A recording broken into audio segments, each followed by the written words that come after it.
Hey, thanks for the call. Well, certainly one of the most interesting and, I must say, conflicted personalities to come out of the French and Indian War is Major Robert Rogers. Now, if you know anything at all about the French and Indian War, you've heard of Rogers' Rangers. You might even be of a generation that remembers Spencer Tracy playing a very stern and resolute Major Rogers in the film Northwest Passage. But in real life, Rogers was something of an enigma. He had a brush with a counterfeiting scheme as a young man, then managed to join a regiment of New Hampshire volunteers. His Rangers, quickly set the standard for really backwoods tactics, pretty stealthy operations. But they also had their share of run-ins with the more formal command structure of the British Army. Rogers, probably his most well-known advance, is this raid on the Abenaki village of St. Francis.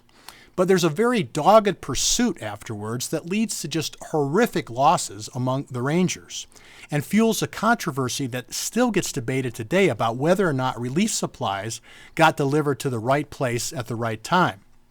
Now, after the British finally capture Montreal in 1760, it's Rogers who is dispatched west to take possession of Detroit.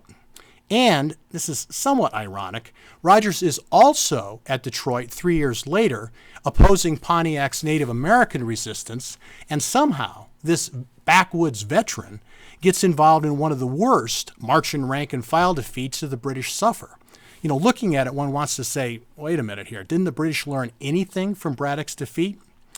Well, next, Rogers gets into a controversy over a deed to some lands in what's now the Upper Peninsula of Michigan, and later actually fights against the colonials during the American Revolution. So it was actually somewhat of a challenge for me to kind of peel away the glossy Rogers legend and try to learn a little bit more about the man beneath it and what he was really truly about. Let's take one more quick call before the break. Steve on a cell phone out on the road somewhere. Yeah, hi. I always thought the French and Indian War was kind of just a sideshow to the American Revolution. Can you comment on that? Sure. First of all, remember that all of this occurs a good 15 to 20 years before the American Revolution, and that the French and Indian War in North America is part and parcel of a global war that Europe calls the 7 Years' War. After that war, one famed naval historian says that the Kingdom of Great Britain has become the British Empire. Now, we can debate the pros and cons of that, but the empire, the British Empire that William Pitt wins from Quebec to India during this war, dominates world affairs for the next 2 centuries.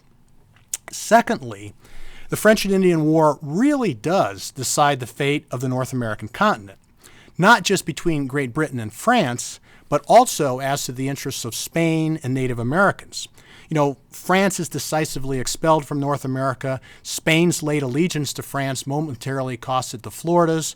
But after the French and Indian War, it's the real losers are the Native Americans, because never again would Native Americans in North America present so concerted and so influential, if you will, a force as the Iroquois Confederacy did prior to 1763. Well, finally, of course, the French and Indian War and quite frankly, Great Britain's need to pay for it, precipitates the issues that lead to the American Revolution.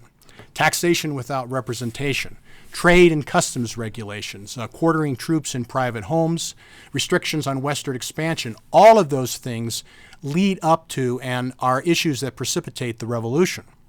So in the end, Great Britain may well have won a continent, but in doing so, it lit the spark of revolution. And of course, many of those who cut their military teeth with the British Army, including a very young George Washington, will be found to be fighting on opposite sides during the Revolution. Hey, thanks for the call. I hope you enjoyed the book.